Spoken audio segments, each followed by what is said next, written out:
How do you write a good intro to a good talk? Well, most people would come out here and ask you a rhetorical question, tell a joke, or say something to catch you off guard.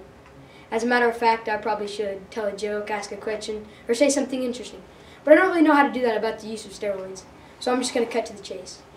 How does the use of steroids really affect the game? Well, it can smash records, it can ruin players' bodies, and affect their legacy. How do steroids work and what effects do they have on you?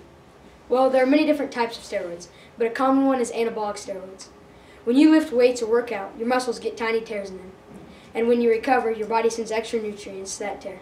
That in turn builds muscle. Anabolic steroids speed up this process. This allows you to lift more and build more muscle at a rapid pace. Whereas someone not on steroids would have to lift today, rest today, so on and so on, someone on steroids can lift every day.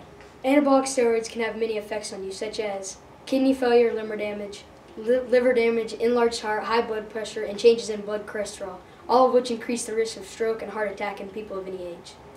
Okay, so you know how steroids affect your body, but how do they affect players' legacies? How do great players get remembered? How does it affect their legacy? Take Barry Bonds, for example, a great home run hitter who broke the home run record. But when he did, he was on steroids. Or take Julius Peppers, who won Rookie of the Year, but he was on steroids also. Should we strip this award from him, or should we strip Bonds from his record too? And what about players who are on steroids that we haven't caught? What do we do about that? Different leagues have their own banned substances.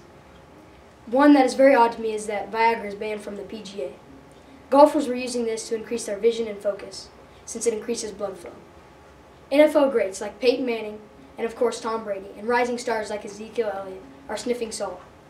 For some, it's a pre-game pump-up, believed to give them a fierce mindset, even though it has no scientific evidence of working. But this is still banned from the NFL. One more that is very odd to me is that deer antler velvet is banned from the NFL. Ray Lewis tore his bicep and was ruled out for the rest of the year, but he somehow miraculously returned for the playoffs. He was believed to take deer antler velvet. This increases the time of recovery.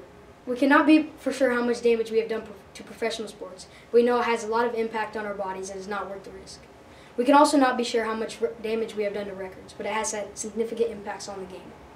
We will never even know if the original record setters were on some kind of performance-enhancing drug. Babe Ruth, Joe Montana, Michael Jordan. What if they were on something? We will never know, but yet they have died or will die as the best who never used steroids.